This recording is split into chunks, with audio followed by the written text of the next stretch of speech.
에게 블랙리스트와 관련해서 적시해서 질문을 한 바 있고요.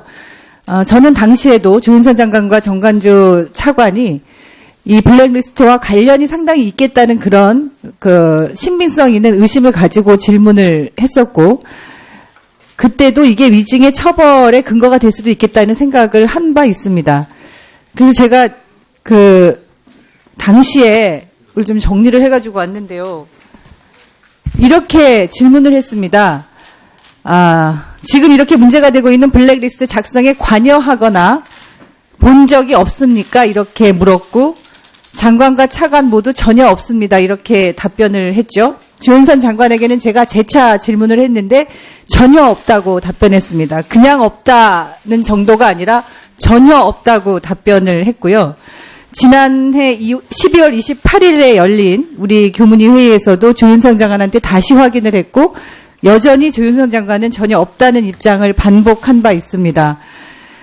조윤선 장관과 정관주 차관이 이 블랙리스트와 관련된 위증 혐의가 있다는 판단 하에서 지금 특검이 우리 상임위에 고발 요청을 해왔는데요. 저는 이렇게 적시해서 질문한 것에 대해서, 그러니까 당시 청와대의 정무수석 당시에서부터 전혀 본 적도 없고 관여한 바가 없다고 이건 답변을 한 것이고, 우리 상임위에서 지금 경위로 정리된 내용은 혹여 그 당시가 아니라 문체부 장관 시절에 이렇게 답변한 것으로 구분될 수 있어서, 저는 이 위증이 청와대 당시 정무수석 시절에서부터 문체부 장관이 된 지금까지 과정 모두에 지시하거나 관여한 혐의가 상당히 있기 때문에 이 두 부분을 경위에 모두 포함해서 특검에 고발하는 내용에 포함시켜 주시기를 위원장님께 요청드리고요. 아울러서 이런 정도의 특검의 수사 대상이 되고 반복해서 완강하게 거짓말을 한 조윤선 장관은 더 이상 장관으로서의 자격이 없기 때문에 스스로 사퇴할 것을 이 자리를 빌어서 다시 한번 촉구합니다. 네, 도종환 의원입니다. 특검에서 온 공문에 의하면 2016년 9월 27일 그리고 10월 13일 조윤선 장관과 정관주 차관이 위증 혐의가 있다, 이거를 고발해 주실 것을 요청한다라는 공문이 특검에서 왔습니다. 실제로 조사를 해보니까 국정감사에서 위증한 것이 6번이고요. 본회의 예결특위에서 3번, 그 다음에 교문위 전체회의에서 1번, 이렇게 해서 합해보니까 총 37회에 걸쳐서 블랙리스트 관련해서 위증을 국회에서 한 바가 있음이 확인되었습니다. 블랙리스트 문건은 없다고 말을 했지만, 제가 입수한 문화부 대외비 문건에 의하면 주요 조치 실적, 조치에 대한 평가, 그리고 문제점 및 검토 의견, 향후 조치, 2016년까지 계속되는 그런 추진 일정까지 이 안에 자세히 들어있는 것이 확인이 되었습니다. 그리고 이 안에는 2015년 4월 현재 9,473건의 주요 단체 및 개인의 자료를 관리하고 있다는 내용이 여기 들어 있습니다. 이것은 2015년 5월 세월호 정부 시행령 폐기 촉구 선언 문화예술인 선언 594인을 5월 초에 포함을 해서, 그러니까 4월 16일 일주기 행사가 지나고 난 뒤에 시행령 폐기 촉구 선언한 594인을 포함해서 9,473명이다라고 하는 것이 여기 문화부 내부 문건에 나오고 있습니다. 정확하게. 이런 문건이 문화부 내부에 있는데도 불구하고 지금까지 블랙리스트의 존재를 부인으로 일관했고, 본 적도 없고, 지시한 적도 없고, 지시받은 적도 없다고 말을 해왔습니다. 그리고 이 내용 중에 보면 정무리스트라고 하는 것이 있는데, 조윤선 장관이 정무수석 재임 시절인 2015년 4월 13일 현재 이렇게 중요라는 표시와 함께 정무리스트가 있고요. 이 정무리스트가 좀 더 세부적으로 왜 배제해야 되는지까지를 포함한 이런 문건들이 문화부 내부에서 만들어졌다는 것이 명백한 물적 증거로 드러났으므로 위증으로 처벌하는 것은 당연하다고 생각을 합니다. 물론 조윤선 장관이 국조특위에 나와서 사과문을 발표를 하면서 정치나 이념적인 이유만으로 국가의 지원이 배제되었던 예술인들이 얼마나 큰 상처와 고통을 받으셨을지 이해할 수 있고 이 점에 대해서는 주무부처 장관으로 다시 한번 깊이 사과드립니다라는 사과문을 공식적으로 국조특위에서 입장 발표를 한 적이 있습니다. 그럼에도 불구하고 국회에서 37회에 걸쳐서 똑같은 말로 블랙리스트의 존재를 부인하는 이런 위증을 우리 교문위원들이 목격을 하고 참담했던 그런 심정들을 우리가 되새겨 본다면 국회에서의 발언이 주무장차관들의 발언이 얼마나 책임 있는 발언이어야 하고 무거워야 하는가를 생각하면 다시는 국회에서 이렇게 잘못된 행정을 하면서도 위증하는 일이 발생하지 않도록 하기 위해서 반드시 위증으로 고발을 오늘 의결해야 된다 하는 말씀을 다시 한번 드리겠습니다. 우리 위원장님 그리고 여야 위원님들 새해 복 많이 받으십시오. 저는 블랙리스트 보고를 위한 긴급 상임위 개최를 제안합니다.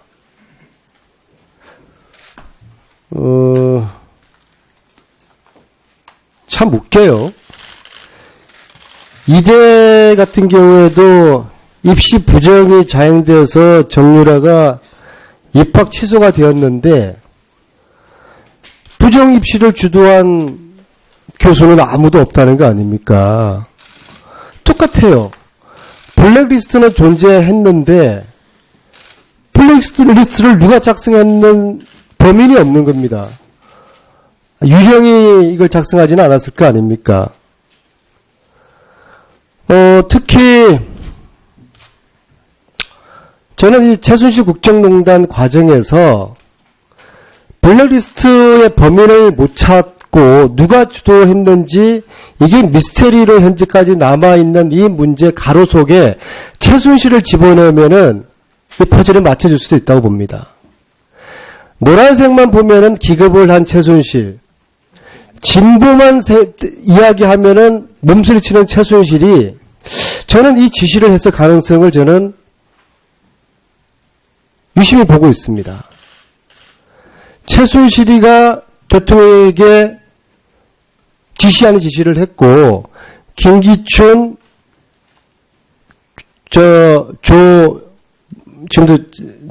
조윤선 그리고 김종덕 장관은 흑개비로 있었고 김종, 우상일 이 라인이 작동되지 않았을까라는 의심을 하는데요. 특히 만약에 긴급 상임위를 개최한다고 그러면은 예술정책관 우상일 이 사람이 15년 여름부터 했고요. 이 사람은 작성에는 크게 관여하지 않았을 거라고 저는 생각합니다. 실행을 했고요. 그 전에 작성에 관여했다 그러면은 전 예술정책 담당관이 있을 가능성이 많다고 봅니다. 그래서 전현 예술 담당관을 부르고 장관도 불러서 저희들이 긴급 상임위를 개최를 할 필요가 있다고 봅니다. 먼저는 다음 우리 문체부 상임위 열리기 전까지 제가 지난 3년 동안 김종차관 재임 시절에 부역했던 사람들 분석을 해봤어요. 문체부 직원 내에서. 그 부역자들이 누군지는 문체부 내에서 잘 알고 있어요. 이거 정리하지 않으면은 제가 그 명단을 공개할 테니까 흉한꼴 나기 전에 문체부 내에서 정리를 하길 바라고요. 정리하지 않으면 제가 다음 상임위 때 공개하고요. 그 다음에 저는 위원장님이 제 말씀을 들으시고 제가 지금 10번째 말씀을 드리는 거니까 위원장님이 좀 특검에 좀 이 말씀을 꼭 해주셨으면 좋겠어요. 우리 저기 학생들 계시죠? 대학생들인가요? 학생들이 저희보다 더 똑똑한 것 같아요. 무슨 방송 지금 인턴 들어오신 분들입니다. 오늘 참관차. 국회 방송은 백날 이야기해도 이게 특검에 전달이 안 되는 것 같아요. 자, 무슨 말씀이냐면은 이대의 비리가 입학 비리하고 학사 특혜 아닙니까, 그죠? 그죠? 입시 비리는 지금 뭐 이런저런 범인은 못 찾았지만 조사를 막 하고 있어요. 자, 그 다음에 학사 특혜 우리 대학생들 보십시오. 정유라에게 학점을 준 게 두 가지 트랙이에요. 첫 번째는 출석을 인정을 해주도록 학칙을 바꾸는 거예요. 대학생들 고개 끄덕끄덕 하잖아요. 학칙이 이런 학칙을 바꿔요. 작년 6월 달에 그러니까 정유라 엄마가 이대를 4월 달에 쳐들어간 다음에 5월 달에 학칙이 이렇게 바뀌어집니다. 국제대회와 훈련 때문에 결석을 한 경우에는 출석으로 인정해 준다. 이런 학칙을 듣보잡 학칙을 이대가 만들어요. 그러니까 정유라 맞춤형 학칙을 만들어서 출석은 인정이 되는 거예요. 독일에 있는 정유라는 훈련 때문에 출석을 못해도 출석을 인정하는 학칙을 만드는 거예요. 이 학칙이 첫 번째 단계고 두 번째 단계에서 기말고사 때 리포트나 시험을 대신해 주는 거거든요. 즉 말하자면은 학칙 개정이 없으면 출석 일수가 인정되지 않으면은 두 번째 단계가 성립이 안 되는 거죠. 맞죠? 그죠? 그런데 이놈의 교육부 감사를 했는데도 누가 학칙 개정을 했을 거 아니에요. 이 듣보잡 학칙 개정을. 이것을 교육부 감사가 이걸 조사를 하지 않은 거예요. 특검에서도 지금 똑같은 현상이 벌어지고 있어요. 특검의 우리 검사들께서는 다른 일에 바빠지는지 몰라도 이 학칙 개정의 의미를 지금 인식을 못하고 있어요. 그래서 유철균 교수 같은 학점을 응틀해준 교수들만 지금 잡아들이고 있는 거예요. 그게 아니죠, 그죠?